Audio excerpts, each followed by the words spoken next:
रोजाना खबर रखे सब पे नजर। लाइक कीजिए, शेयर कीजिए और सब्सक्राइब कीजिए हमारे चैनल। इस बड़ी खबर के प्रायोजक हैं little business centre mobile showroom, Nandini plaza, गढ़ रोड, मेरठ। सबसे सस्ता मोबाइल फोन का वादा।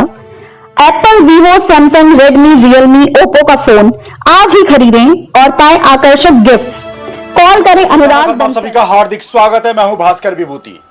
लगातार हर जीवंत मुद्दे को रोजाना खबर छूता है, इसलिए हम कहते हैं मेरठ की धड़कन। आप जिंदा हैं तो जिंदा दिखने भी चाहिए, इसलिए हर उस मुद्दे को छूने की जरूरत है। चाहे रोड पर गड्ढे का मामला हो, चाहे बिजली न आने का मामला हो या तमाम अनियमितताएं हो। सवाल यह है कि मेरठ के लिए जिस प्रकार से जीने की जरूरत है, जीना चाहता है तो जीना देना चाहिए। सवाल है कि मेरठ की धड़कन व्यापारी हैं और व्यापारी के नब्ज में मेरठ है और मेरठ के नब्ज में व्यापारी हैं। मेरठ की तुलना कल्पना नहीं कर सकते अगर व्यापारी खुश नहीं है, मजबूत नहीं है और हनक के साथ नहीं है। लिहाजा उत्तर प्रदेश में योगी की सरकार है, व्यापारी सुकून से अपना बिजनेस कर रहे हैं क्योंकि कानून व्यवस्था की स्थिति बहुत बढ़िया है। ना कोई चौथ वसूली, ना कोई रंगदारी, ना कोई डकैती, ना कोई लूट। अगर होती भी है तो 2 मिनट में इनकाउंटर जैसी स्थिति भी आ जाती है। लेकिन मेरठ के हनक में, व्यापारियों के हनक में एक नाम आता था संयुक्त व्यापार संघ।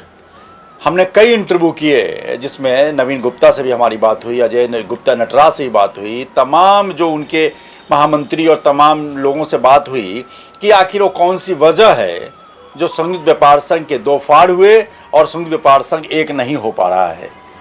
नवीन गुप्ता जी के भी काफ़ी अलग दलीलें थीं, अजय गुप्ता जी के भी काफ़ी अच्छी बातें थी। उन्होंने भी ये भी कहा था कि चुनाव होने चाहिए, लेकिन आरोप प्रत्यारोप का जो दौर चलता है कि वोटर लिस्ट फर्जी और तमाम चीज़ों को, तमाम मुद्दों पे लगातार 2 साल के इंतजार के बाद हमें एक ऐसे शख्स मिले हैं जो संयुक्त व्यापार संघ के 90 के दशक में, 80 के दशक में, 70 के दशक में मेरठ को हिला के रख देने की मादा रखने वाले, धर्मवीर आनंद के साथ मिलकर कदमताल करने वाले, जिनकी एक आवाज़ पर दुकानें के शटर डाउन हो जाते थे और अगर रोड पर बैठ गए तो डीएम एसपी कमिश्नर वहीं आ जाते थे। ऐसे ही एक हनक के सबसे बड़े पर्याय विजेंद्र अग्रवाल आज हमारे साथ मौजूद हैं और आज हम सीधी बात करेंगे रोजाना खबर पे कि आखिर वो कौन सी वजह है जिससे संयुक्त व्यापार संघ एक नहीं हो पा रहा है और 2 होने के कारण क्या थे। नमस्कार सर, कैसे हैं आप? मैं बिल्कुल ठीक हूँ और मस्त भी हूँ। बिल्कुल मस्त रहना चाहिए, तभी स्वस्थ रहते हैं। आपके चेहरे की ताजगी है, आप नहीं लग रहे कि 70 साल के, आप लग रहे हैं कि 50 साल के, एनर्जेटिक हैं और आपकी एनर्जी को मैं बहुत नज़दीक से देख भी रहा हूँ। एक बहुत दुखती रग है, मैं तमाम व्यापारियों को झकझोरता हूँ क्योंकि मेरठ काफ़ी 93 से मैं रहता हूँ तो मैंने हनक देखा हुआ है। संयुक्त व्यापार संघ के 2 फाड़ होने से व्यापारियों की हनक कम हुई है, अधिकारियों की नज़र में कमज़ोर हुआ है। क्या मानते हैं कि सबसे पहले 2 फाड़ हुआ ही क्यों? ये जब कोई आदमी इसमें अपने आप को ये स्थापित कर दे कि ये मेरा है, तब कोई संस्था नहीं चल सकती। संस्था हमेशा लोकतांत्रिक तरीके से चलेगी और वो लोकतांत्रिक तरीका ये है कि वास्तव में जो इसके सदस्य हैं वो सदस्य रहें। यहाँ पर ऐसी स्थिति हो गई थी कि एक ही परिवार के 100 सदस्य, अर्जी फर्जी रिश्तेदार, दूर के दराज के एक व्यक्ति की 6-6, 8-8 वोट, ये सब स्थिति देख के जो व्यापार संघ को से अलग होने का निर्णय लेना पड़ा। वो निर्णय हुआ और उसमें जो दूसरा व्यापार संघ बना वो अजय गुप्ता जी चला रहे हैं। अजय गुप्ता जी हैं और दलजीत सिंह जी हैं।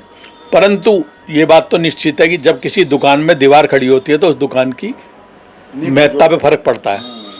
और मैंने ऐसे ऐसे परिवार देखे हैं जिनका दिल्ली में, खारी बावली में कि एक रुतबा था कि ये इतनी बड़ी फर्म है, वो जब दीवार खड़ी हुई तो वो नेस्त नाबूद हो गए, ख़त्म ही हो गए। अब हमारा उत्तर प्रदेश उद्योग व्यापार मंडल बुरे शासन प्रशासन को हिलाने की क्षमता रखता था। मेरठ का व्यापार संघ के उदाहरण दूर दराज के जिलों में दिए जाते थे, परंतु इसके विघटन के 2 कारण हैं। नंबर 1, जो व्यापारियों की नेतागिरी करेगा उसे निस्वार्थ होना चाहिए, उसमें भी थोड़ा फर्क आया था। मैं किसी के लिए नहीं कह रहा हूँ, मैं इस बात को कह रहा हूँ, वो फर्क आया, उस फर्क का भी प्रभाव पड़ा। आज भी मैं 2003 से 2010 तक अध्यक्ष रहा, अब 10 साल से भाजपा की राजनीति कर रहा हूँ, लेकिन आज भी किसी भी अधिकारी को मैंने टेलीफोन किया तो उन्होंने मेरा काम किया है और लौटा के टेलीफोन किया है। ये मेरा कोई दबाव नहीं है, ये उन लोगों का, उनके पास सब फीडबैक होती है कौन क्या कर रहा है। मेरा कहना यह है कि निस्वार्थ होके और संस्था को सर्वोपरि मानते हुए इसकी लिस्ट का आकलन करें खुद। जब मैंने इस लिस्ट के लिए कहा था कि इसकी सफाई करो तो बर्फ उत्पादन समिति कब की थी? जब मेरे पास बर्फ खाना था। मैंने कहा सबसे पहले मेरी वोट खत्म करो। बहुत सही बात। और आदमी अपना उदाहरण करेगा तभी तो आगे चलेगा। अब जो एक सज्जन हैं जो मेरे दूर दराज से रिश्तेदार भी लगते हैं, मैं कुछ नहीं कह रहा, लेकिन उन्हें भी दिल बड़ा करके इस तरह की व्यवस्था करनी चाहिए कि संस्था जो लिस्ट है उसकी सफाई हो। और जब सफाई हो जाएगी और वास्तव में चुन के लोग आएंगे, जैसे व्यापारी चुन के भेजेगा, मुझे व्यापारियों ने इतना सहयोग दिया कि मैं उसका आपसे वर्णन नहीं कर सकता। एक बार टेलीफोन कर दिया, रात को काट, सुबह को बाजार बंद तो बंद। ये छोटी मोटी बात नहीं थी, बहुत बड़ी बात थी। व्यापारियों ने मुझे बहुत सहयोग दिया। एक बार किसी के मोबाइल के गोदाम में आग लग गई थी, कुछ किस्सा आपको बता रहा हूँ। तो थाने वाले उसके पास गए कि तुम जो है डुप्लीकेट बेचते हो। उसके सब मोबाइल के डिब्बे उठा के थाना ट्रांसपोर्ट नगर में जमा हो गए थे। हमारे साथ महामंत्री थे नवीन गुप्ता जी। मैंने कहा भाई ये कहो, बोले जी मेरी बात हो गई, ये डीएमयू कर देगा, वो कर देगा। मैंने कहा कर लो भाई। रात को बोले जी ना वो मान रहे, वो कह रहे उससे बात कर लो, वो कह रहे उससे बात कर लो। मैंने कहा तो सुबह को थाना ट्रांसपोर्ट नगर घेरेंगे हम। बोले आदमी बन गया, वो मेरी जिम्मेदारी। 1000 आदमी ट्रांसपोर्ट नगर थाने पे खड़े थे। प्रबल प्रताप सिंह सीओ थे, वो मेरे से कह रहे जी क्या करवा रहे हो? मैंने कहा कुछ नहीं, दरिया डाल के बैठे हैं। अब जो है मैं ये एप्लीकेशन भी रिसीव करा दो, मेरा काम खत्म। क्या एप्लीकेशन है? मैंने कहा जी वहाँ से ड्रम सारे उठा लाए आपके यहाँ से, ये पुलिस वाले सब इस्तेमाल कर रहे हैं, हमारे ड्रम कम हो गए हैं, ये हो गया वो हो गया। बिल कौन दिखाएगा? जब उसके आग लग गई बिल कहाँ से लाएगा वो? तो बोले नहीं, वो तुरंत सारे के सारे ड्रम वापिस हुए। उसी टाइम उस मामले का पटाक्षेप हुआ। इतना दूरदर्शिता से निर्णय लेने की जरूरत है, क्योंकि अगर उन्हें ये पता चला मैं ही 2 ड्रम मोबाइल लेने के चक्कर में कर रहा हूँ तो मेरा वो वजूद नहीं रहेगा।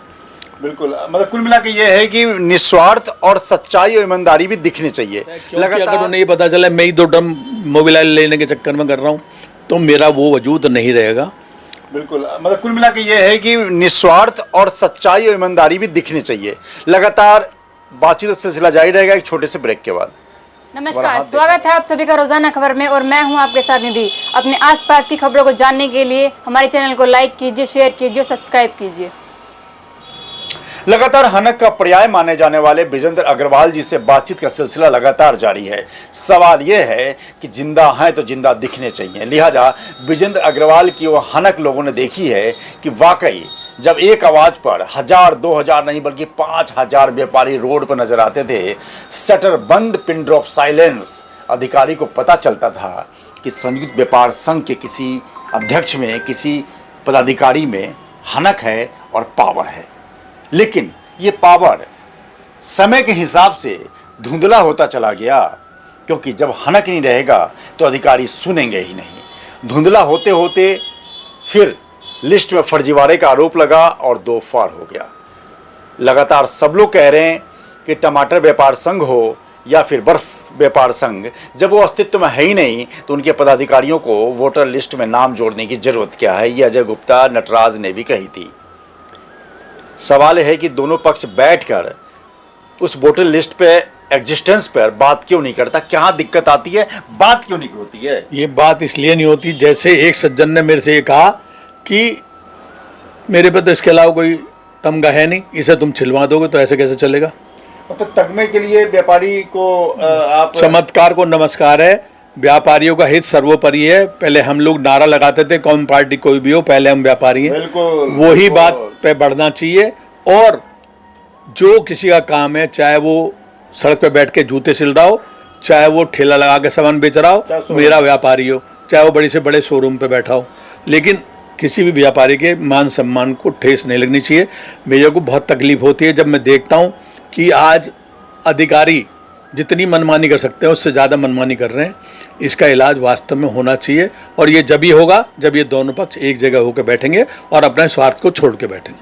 तो कोई पहल तो करे सर। मैं पहले भी कहा था कि इन दोनों को बैठाने के लिए, वो कहते हैं मेरे इंटरव्यू में कि हाँ चुनाव करवा लो, वो कहते हैं कि हाँ मैं अजय गुप्ता जी ने मेरे चैनल पर भी बोला हुआ है कि अगर लिस्ट सही कर लो तो मैं अभी रिज़ाइन दे देता हूँ, नवीन गुप्ता जी भी रिज़ाइन दें और चुनाव करा लें।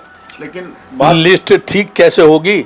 जब लिस्ट ठीक करने की नंबर आता है, जब मैं ही कूद के भागूंगा चाहे मैं ही हूँ, मैंने कहा मेरी वोट सबसे पहले काटो, मैं नहीं हूँ बर्फ उत्पादन समिति, बर्फ खाने बंद हो चुके। तो जो आदमी अपना उदाहरण देना, जिनकी बात आप कर रहे हो, मैं उनका नाम नहीं ले रहा हूँ, परंतु दिल से क्लियर होकर जब आदमी बैठता है, जब भी फैसले होते हैं, जब भी निर्णय लिए जाते हैं, दिल से साफ होके इस बात को छोड़ दे कौन बनेगा कौन नहीं बनेगा, और जो भी बनेगा वो आ जाएगा, वो हमारा सम्मान्य होगा। इस तरह से अगर कोई तैयार हो तो मैं भी तैयार हूँ, मैं उसमें भूमिका निभाने के लिए तैयार हूँ।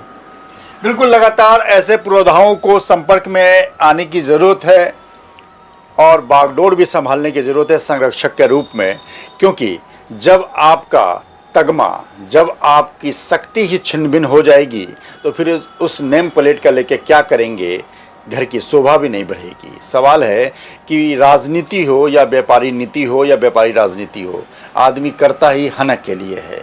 लिहाजा हनक तभी बरकरार रहेगा जब आप यूनाइट होंगे, और यूनाइट में किसी न किसी को कुर्बानी तो देनी होगी। लिहाजा कुर्बानी देने की मादा रखने वाले लोग इस संयुक्त व्यापार संघ को एकजुट करने में बड़ी भूमिका अदा कर सकते हैं, क्योंकि मैंने इस पर रिसर्च किया हुआ है। विभूति रस्तोगी, रोजाना खबर, मेरठ। नमस्कार, इस बड़ी खबर के प्रायोजक हैं little business centre mobile showroom, Nandini plaza, गढ़ रोड, मेरठ। सबसे सस्ता मोबाइल फोन का वादा। Apple, Vivo, Samsung, Redmi, Realme, Oppo का फोन आज ही खरीदें और पाएं आकर्षक गिफ्ट्स। कॉल करें अनुराग बंसल 9897142222।